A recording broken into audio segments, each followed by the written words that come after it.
नमस्कार, मैं हूं आपके साथ आस्था कौशिक और आप देख रहे हैं महाबहस। उत्तर प्रदेश में 9 सीटों पर उपचुनाव का ऐलान हो गया है। 13 नवंबर को वोटिंग और 23 नवंबर को नतीजों की बारी है। हालांकि एक मुकदमे की वजह से मिल्कीपुर सीट पर उपचुनाव का ऐलान नहीं हुआ। उधर इसी को लेकर समाजवादी पार्टी ने फिर से चुनाव आयोग पर सवाल उठाए, तो मायावती ने भी फौरन सभी 9 सीटों पर अकेले दम पर चुनाव लड़ने का ऐलान कर दिया। एसपी और कांग्रेस की साझेदारी की बात करें तो समाजवादी पार्टी पहले ही 6 सीटों पर उम्मीदवारों का ऐलान कर चुकी है, जिसमें से एक सीट मिल्कीपुर बाहर हो चुकी है। तो अब बाकी बची 4 सीटों पर कांग्रेस के हिस्से में कितनी सीटें आएंगी, यह अहम सवाल है।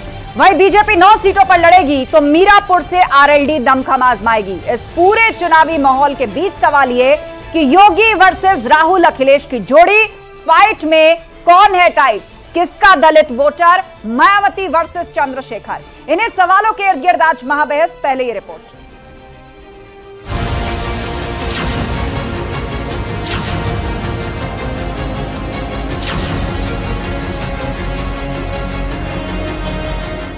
उपचुनाव की तारीख आई, छिड़ी सियासी लड़ाई।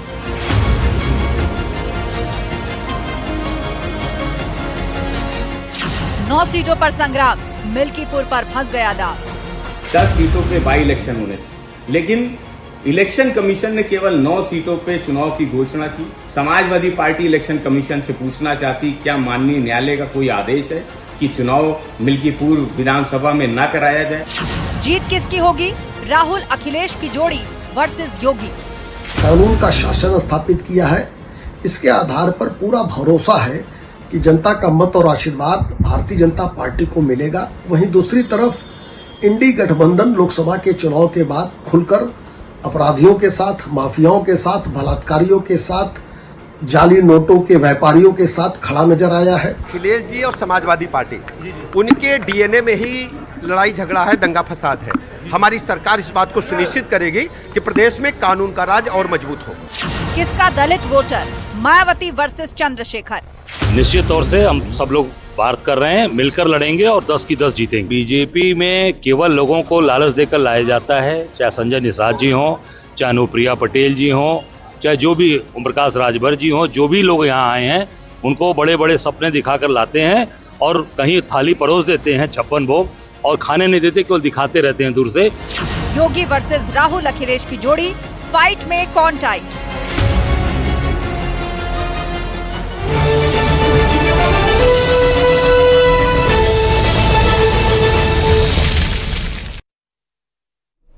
और वक्त है महाबहस के सवालों का, जिन पर फोकस है आज की डिबेट। तो सवाल नंबर 1, 9 सीटों पर चुनाव, मिल्कीपुर पर फंस गया दांव। ये एक बड़ा सवाल है क्योंकि मिल्कीपुर को लेकर एक अलग तरह का सियासी घमासान शुरू हो गया है। आरोप विपक्ष लगा रहा है कि जानबूझकर इस सीट को रोका गया है, तो वहीं बीजेपी की दलील है और चुनाव आयुक्त ने भी इसी बात को कहा है कि चूंकि रिट इसके अगेंस्ट है, एक मुकदमा पहले चल रहा है, इसलिए यहां चुनाव नहीं कराया जा रहा। लेकिन बहरहाल सियासी आरोप प्रत्यारोप का दौर मिल्कीपुर को लेकर शुरू हो चुका है। सवाल नंबर 2, जीत किसकी होगी, राहुल अखिलेश वर्सेस योगी, यानी कि ये जो INDIA गठबंधन है और मौजूदा सरकार। इन 10 सीटों पर पहले से ही सब लोग कहते आ रहे हैं कि 10 की 10 सीटें भाजपा जीतेगी, INDIA गठबंधन जीतेगा। किसकी क्या तैयारी, किसका दलित वोटर होगा, मायावती या चंद्रशेखर, किसकी तरफ दलित वोटर जाएगा, बहुत सारे सवाल होंगे। और उसके लिए सबसे पहले विशेष मेहमान हमारे साथ जुड़ रहे हैं। हमारे साथ इस वक्त असीम अरुण जी है, मंत्री यूपी सरकार। बहुत स्वागत है सर आपका न्यूज 18 पर। और शुरुआत में शुरुआत में मैं आपके सामने समाजवादी पार्टी के अध्यक्ष अखिलेश यादव के ही एक कही हुई बात को रख रही हूं। उन्होंने कहा है, जिसने जंग टाली है समझो उसने जंग हारी है।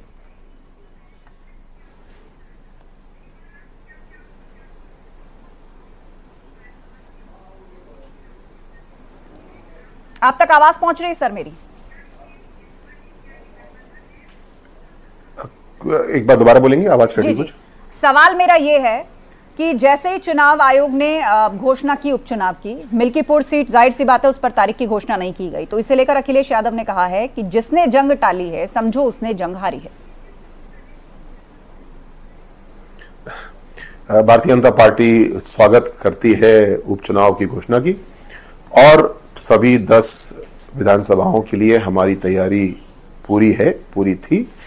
कुछ न्यायालय का विषय है जिसकी वजह से मिल्कीपुर में अभी चुनाव घोषित नहीं हुआ है, मुझे विश्वास है कि उसका भी निर्णय होगा और उसके बाद में वो भी होगा। सभी 10 उपचुनाव के लिए भारतीय जनता पार्टी तैयारी कर रही थी। सबका साथ सबका विकास का जो हमारा नारा है, हमने इस बीच में सबको और जोड़ने का काम किया है, विकास की धारा को और तेज किया है। और दूसरी ओर जहां पे इंडी गठबंधन का केवल एक ही काम है कि मोदी जी का, योगी जी का विरोध करो, वो करके वो देख चुके, जनता का आशीर्वाद नहीं मिला। ये चुनाव पूरी तरीके से जनता के आशीर्वाद का है, ना इससे सरकार बनेगी ना इससे सरकार बिगड़ेगी। डबल इंजन की जो सरकार की नीतियां हैं, आदरणीय योगी जी जिस प्रकार अपराध के खिलाफ कार्रवाई कर रहे हैं, भ्रष्टाचार के खिलाफ कार्रवाई कर रहे हैं, इसकी मोहर लगेगी। और मुझे पूरा विश्वास है कि 9 में से 9 या अगर 10वां चुनाव भी होता है तो हम सभी जीतेंगे। ठीक है, ये आपका दावा है, लेकिन आपने कहा कि न्यायालय के कारण, क्योंकि रिट अभी है इसलिए, और मिल्कीपुर में चुनाव नहीं हो रहा। अब उसके एवज में ये दलील दी जा रही है और सवाल पूछ रहा है विपक्ष कि फिर इरफान सोलंकी की सीट पर क्यों चुनाव हो रहा है, और क्या कोर्ट ने यह कहा है कि चुनाव नहीं कराया जा सकता? देखिए, ये न्यायिक विषय है। इरफान सोलंकी सपा के विधायक, उनको सजा हुई है और जो कानूनी प्रावधान है उसके मुताबिक उनकी सीट जा चुकी है और उसके लिए ये चुनाव हो रहा है। मिल्कीपुर का विषय अलग है, लंबा विषय, मेरे ख्याल से उसकी चर्चा का समय यहाँ पे नहीं है। लेकिन मुझे लगता है कि इसमें न्यायालय के निर्णय का इंतजार करना चाहिए। महत्वपूर्ण मुद्दा है, जल्दी निर्णय आएगा और उसके बाद हम स्वागत करेंगे। चुनाव के लिए तो हम लोग तैयार हैं, ताल ठोक के तैयार हैं, चुनाव को लड़ेंगे भी और जीतेंगे भी।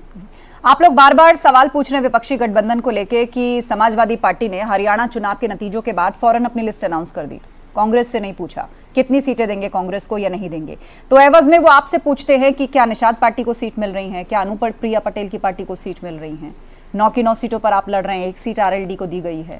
आप उनके गठबंधन को घेरते हैं, वो आपके गठबंधन को घेरते हैं। देखिए, एनडीए का गठबंधन नीतिगत सिद्धांतों पे है, सबको साथ लेकर के चलने का है और काम करके देने का है। आप इस समय चुनाव देख रहे हैं और चुनाव में एनडीए में पूरी तरीके से सामंजस्य है। किसी स्थान पे भारतीय जनता पार्टी चुनाव लड़ेगी, कहीं पे लोकदल लड़ेगा, कहीं पे और भी पार्टी हो सकती है, लेकिन पूरा एनडीए एक साथ मिलकर चुनाव लड़ता है, वादे करता है और वादे पूरे करता है। क्योंकि हम वादे पूरे करते हैं, इसलिए उत्तर प्रदेश, भारत के नागरिक हमारा समर्थन करते हैं। दूसरी ओर आपने देखा, राहुल गांधी जी ने कौन सा वाउचर भरवाया और भेजा 8,000 रुपये महीना खटाखट, कहीं किसी की दूर दूर तक ऐसी पूरे होने की संभावना नहीं थी। आज लोग लिए हुए घूम रहे हैं वो। तो एक और मोदी जी के ऊपर विश्वास है, जो कहते हैं सोच समझ के कहते हैं, नपा तोला कहते हैं, और जैसा हमने कहा था मोदी की गारंटी के साथ में काम पूरा होगा। जो मोदी जी ने गारंटी ली थी उनमें हम लोग पूरी तत्परता से जुटे हैं और एक एक काम जनता का हम लोग कर रहे हैं। लेकिन जिस गारंटी की आप बात कर रहे हैं उसे लेकर आप लोकसभा चुनाव के मैदान में भी रहे, उसका नतीजा हमने देखा। और यूपी की बात करें तो समाजवादी पार्टी ने यहाँ बहुत सीटें जीती, और जो एक परसेप्शन होता है वो इसको लेकर बार बार प्रचारित करते हैं कि देखिए माहौल बदल रहा है, सपा की सीटें ज्यादा आई लोकसभा चुनाव के अंदर। अब ये जो 10 सीटें हैं, ये सच है कि इससे सरकारें ना गिरती हैं ना बनती हैं ना कुछ बिगड़ता है, लेकिन एक परसेप्शन पॉलिटिक्स के लिहाज से वो भी कह रहे हैं कि हम जीतेंगे, माहौल बदल रहा है, आप भी कह रहे हैं, मुद्दे क्या होंगे? सबसे बड़ा मुद्दा सबके सामने है। जहां पे भी समाजवादी पार्टी को, कांग्रेस को थोड़ा सा ज्यादा वोट मिल गया, आज वहां की स्थिति क्या है? कन्नौज, मैं विधायक वहां से हूं, इनका मिनी सीएम नवाब सिंह यादव, उसकी अभी तक हिम्मत नहीं होती थी कि कुछ वो गड़बड़ी जरा सी भी करे। अखिलेश यादव जी के सांसद बनते ही उसकी इतनी हिम्मत हो गई कि उसने 15 साल की बच्ची के साथ में एक बलात्कार किया। वो भूल गया, लेकिन वो बेटी नहीं भूली। उसने रात को 1:30 बजे पुलिस को फोन किया, 10 मिनट में पुलिस पहुंची, पूरी वैज्ञानिक विवेचना हुई और इस अपराधी को, इसके साथियों को जेल भेजा गया। बहराइच की घटना आज देखिए। तो जहां जहां पे समाजवादी पार्टी को थोड़ा सा भी वोट मिला, यहाँ पे गुंडे माफिया फिर से सक्रिय होने लगे हैं, सिर उठा रहे हैं। लेकिन ये भूले नहीं, इस चुनाव से योगी जी मुख्यमंत्री हैं, योगी जी के हाथ में बुलडोजर की स्टीयरिंग अभी भी है और उसी सख्ती के साथ में कानून को लागू करेंगे जैसे पहले करते थे। ये सचेत होने का विषय है हम सब के लिए, वोटर के रूप में भी और सरकार के रूप में भी और एक समान नागरिक के रूप में भी। बहुत बहुत शुक्रिया अजीम अरुण जी, आप हमारे साथ जुड़े और तमाम सवालों के आपने जवाब दिए। और इस वक्त एक और विशेष मेहमान हमारे साथ जुड़ रहे हैं, बलदेव सिंह औलख जी हमारे साथ, मंत्री यूपी सरकार। बहुत स्वागत है सर आपका न्यूज़ 18 पर।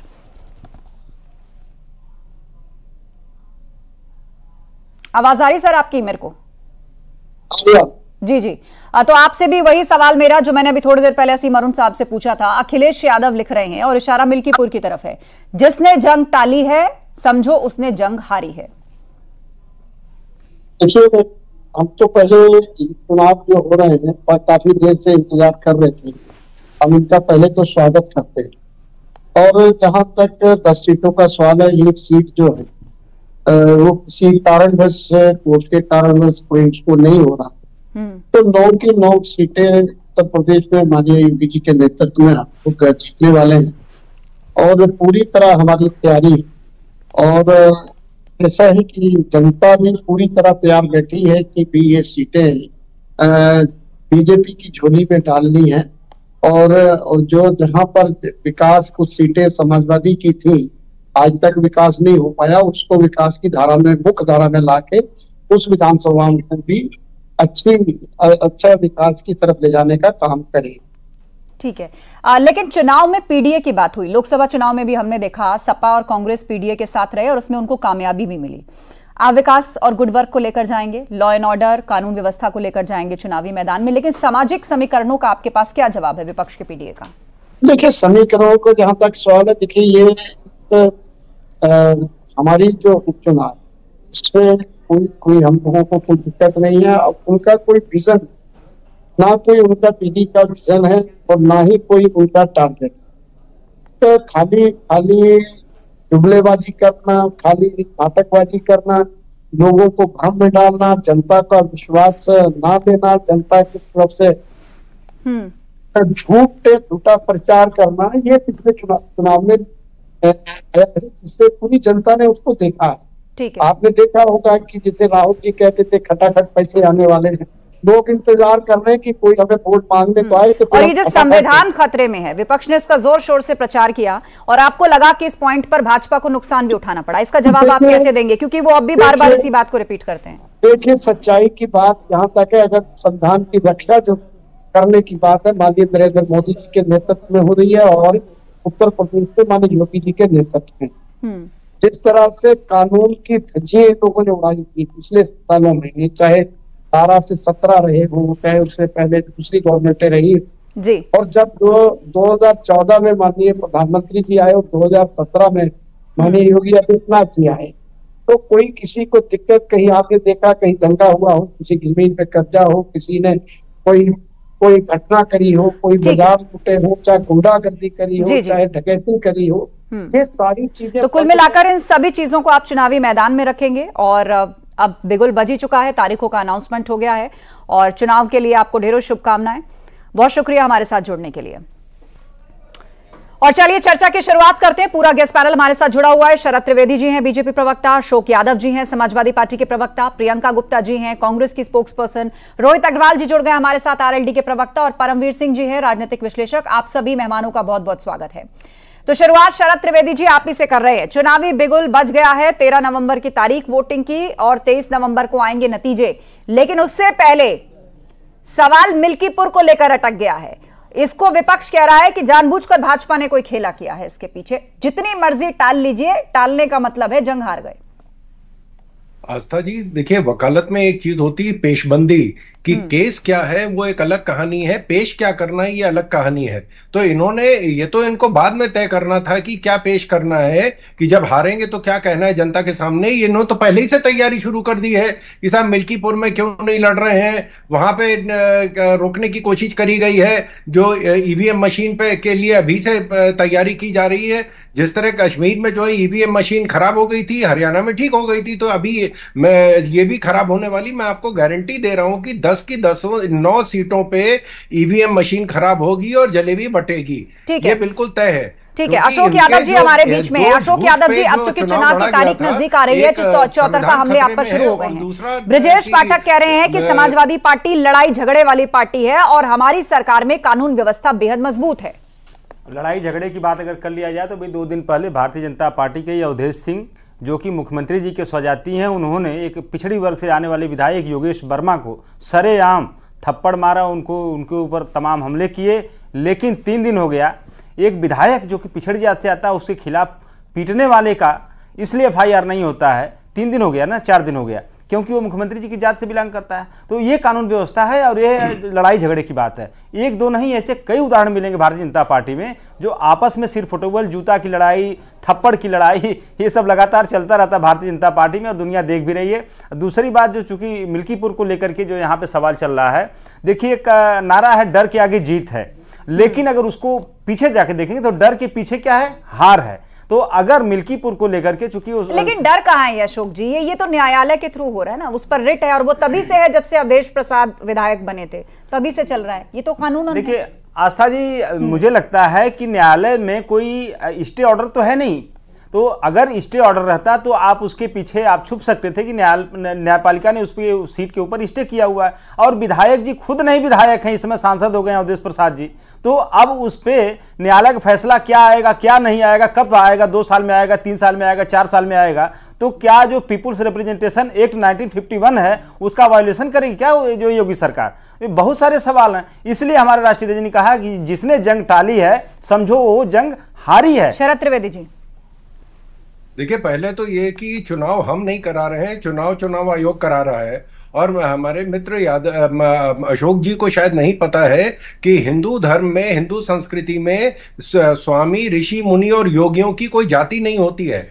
वो अपना क्रियाकर्म कर चुके होते हैं, वो अपना पिंडदान कर चुके होते हैं, उनकी कोई जाति नहीं होती। वो जाति त्याग के आते हैं, समाज को के जब सेवा में निकलते हैं तो अपना जाति और अपना सब परिवार से दूर हो जाते हैं, उनका कोई जाति नहीं होती है। लेकिन उनको क्योंकि वो उस धर्म को मानते हैं जिसमें जातिवाद है ही नहीं है, जिसमें मूर्ति पूजा नहीं है, तो इसलिए उनको ये ज्ञान नहीं है कि हिंदू धर्म में ये चीज किस तरह ली जाती है। और इनको पहले ये तय करना चाहिए कि 9 जिलों में जहां 9 असेंबली में जहां चुनाव हो रहा है वहां हारेंगे कैसे, उसके तय करें। जो मिल्कीपुर की बात तो चुनाव आयोग तय करेगा और कोर्ट तय करेगा। भारत सरकार या उत्तर प्रदेश सरकार या माननीय योगी जी से क्या लेना देना है? अब अयोध्या से जुड़ी हर चीज जो है वो सियासी बहस में जाकर फंस जाती है। प्रियंका गुप्ता जी हमारे बीच में। प्रियंका जी, अब तो चुनाव की तारीखों का ऐलान हो गया, आप बताएंगे कांग्रेस को कितनी सीटें दे रही है समाजवादी पार्टी यूपी में? सर जी, मुझे तो लगा था भारतीय जनता पार्टी से भी पूछेंगे कौन किसको कितनी सीट देगा। वो तो डिक्लेयर कर चुके हैं, 1 सीट आरएलडी को मिल रही है, अभी रोहित जी उस पर बताएंगे, और बाकी 9 सीट पर भाजपा है, वो तो ऐलान कर चुके हैं। कितनी निषाद को मिलेंगी तो खैर आपने नहीं पूछा, लेकिन मैं जरूर बताऊंगी कि देखिए हकीकत ये है कि आज भारतीय जनता पार्टी पूरी तरीके से ये मान के बैठी है कि मिल्कीपुर जीत नहीं पाएगी। देखिए डिस्कशन का कोई मतलब है कि नहीं है मुझे नहीं पता, लेकिन ये मान के बैठी है कि मिल्कीपुर जीत नहीं पाएगी। ये पोजनस पूरी तरीके से सरेंडर कर दिया। और उत्तर प्रदेश के हालात आप देखिए, बलात्कार तो रुकने का नाम ही नहीं ले रहे। आज भी एक लड़की का बलात्कार हो गया लखनऊ में, एक लड़की की लाश पानी में तैरती हुई मिली। तो मुझे लगता है कि उत्तर प्रदेश में चल क्या रहा है, दंगे रुकने का नाम नहीं ले रहे। आप सोचिए कि उत्तर प्रदेश में चुनाव से पहले दंगा हो जाता है। इतनी लापरवाह और इतनी जो है क्या कहना चाहिए गैर जिम्मेदार सरकार चल रही है। आज लोग पूछ रहे हैं कि ये क्या है। जो लोग सड़कों पर निकलकर वहां पर उत्पात मचा रहे थे, जो लोग दिख रहे थे, उनको रोकने के लिए पुलिस भी मौजूद नहीं थी। अब मुझे लगता है कि जिस तरह से उत्तर प्रदेश में महंगाई और सब्जियों के दाम हो या गैस सिलेंडर की बात हो, जो गैस सिलेंडर देना था वो नहीं दे पाए। हालांकि वही गैस सिलेंडर वो देने पहुंचे थे कश्मीर में, जम्मू कश्मीर में, वहां की जनता ने लिया नहीं इनसे। तो वो गैस सिलेंडर जो है ना वो कम से कम यहाँ दे देते, चुनाव से पहले दे देते। अभी इन्होंने क्या किया कि जैसे महाराष्ट्र का चुनाव अनाउंस हुआ, इन्होंने क्या किया, इन्होंने कहा कि वहां पर जो मदरसे के टीचर्स हैं उनकी सैलरी बढ़ा दी जाएगी। अब उत्तर प्रदेश में कब अनाउंस करेंगे पता नहीं मुझे। शरद जी आपका जवाब, फिर मैं रोहित जी। देखिए बिल्कुल मैं उनकी बात पूरी तरह मान रहा हूं कि उत्तर प्रदेश में गरीबी और बेरोजगारी है। जब 2 युवा उत्तर प्रदेश में पिछले 10 साल से गरीब बेरोजगार घूम रहे तो उत्तर प्रदेश में तो बेरोजगारी है। इनके यहाँ जो है इन्होंने तो हिमाचल में कह दिया है कि ओल्ड पेंशन स्कीम देंगे और उसके बाद तनख्वाह बंद कर दी। तो आप ओल्ड पेंशन स्कीम ले लीजिए। 8,500 रुपया जो दे रहे थे कर्नाटक में वो क्यों नहीं खटाखट दे दिया। 56,000 करोड़ का अतिरिक्त बजट आ गया जिसका जवाब देने को इनके पास नहीं है कि हम दें कहां से। यही हाल हिमाचल का इन्होंने किया। हरियाणा में ये कह रहे थे कि देंगे, वो तो भारतीय जनता पार्टी को भुगतना पड़ेगा। पंजाब में जहां इनकी सरकार थी वहां 52%। मैं आप दोनों को रोकना चाहूंगी, हमारे बीच में रोहित जी हैं, रोहित अग्रवाल जी आरएलडी से।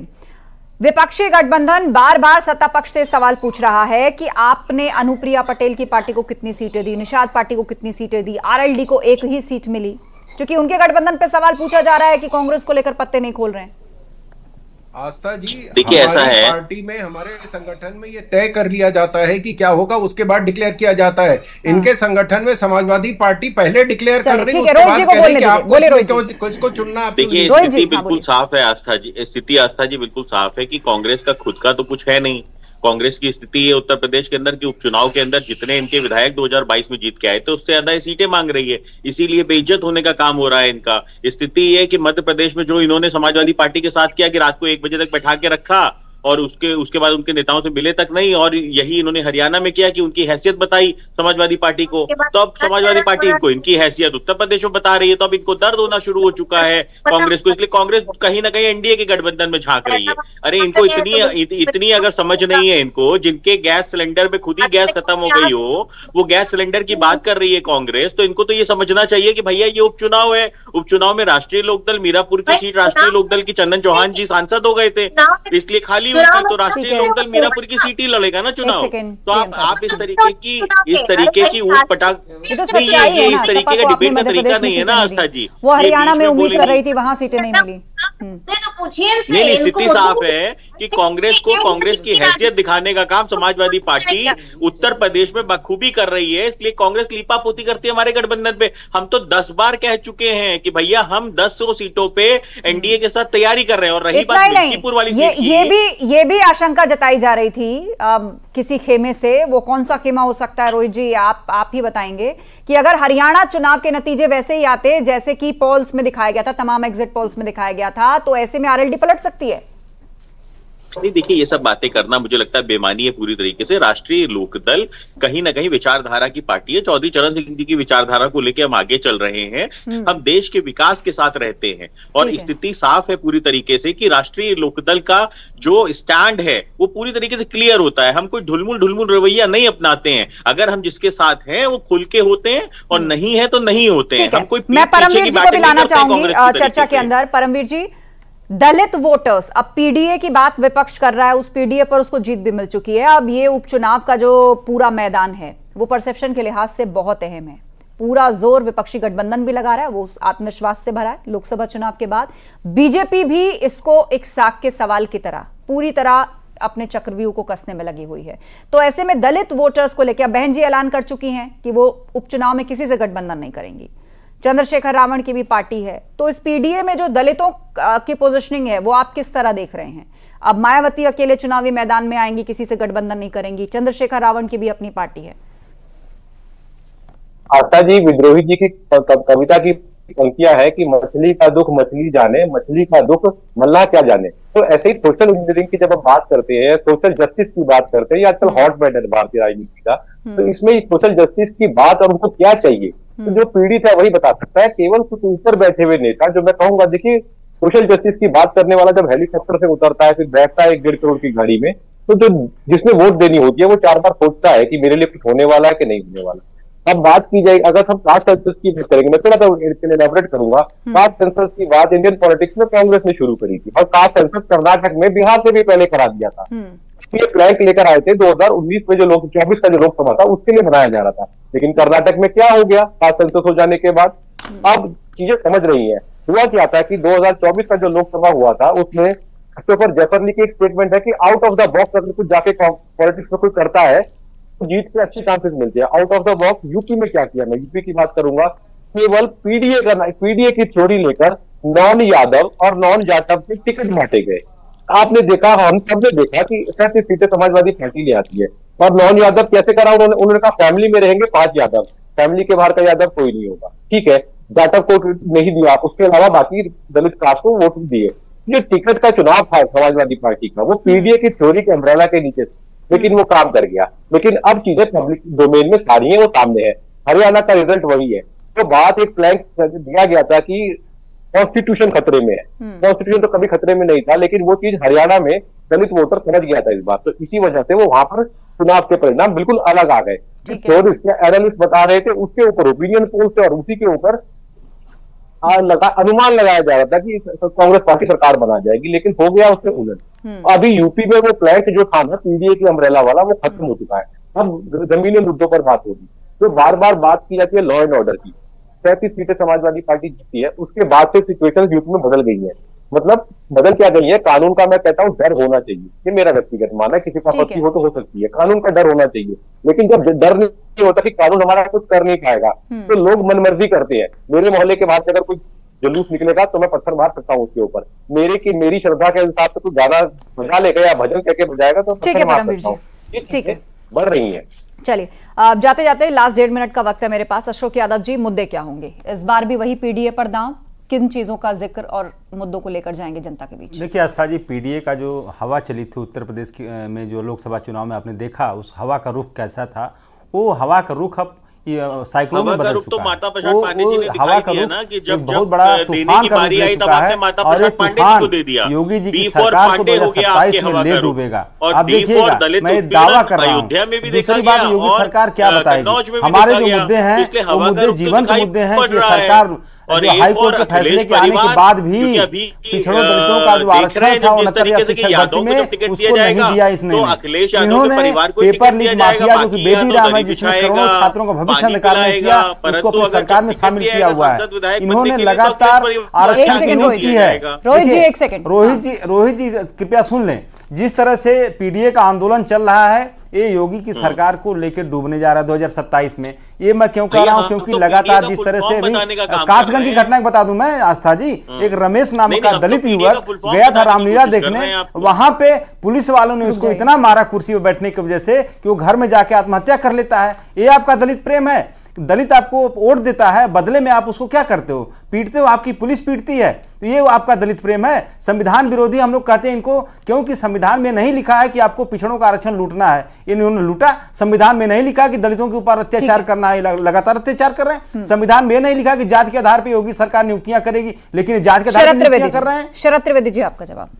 आस्था जी, सबसे बड़ी समर्थक जो दलितों की है वो समाजवादी पार्टी, मैं इस बात को मानता हूं, क्योंकि आप देखें कि इन्होंने जैसे ही इनकी सरकार चुन के आई थी, 2 साल के अंदर अंदर बहन जी पे हमला किया था, जो जिनसे बड़ा कोई दलित नेता भारत में नहीं है, उनके ऊपर इन्होंने हमला किया था। उनकी कैसे जान बची है वो सबको पता है, और किस तरह इनके कार्यकाल में दलितों पे अत्याचार हुआ है, कहां कहां हत्याएं हुई है, बलात्कार हुआ है, जिनके स्वयं मुख्यमंत्री वो कह रहे थे कि साहब बलात्कार जैसी घटनाएं बच्चों से हो जाती तो क्या उनको फांसी पे चढ़ा दें।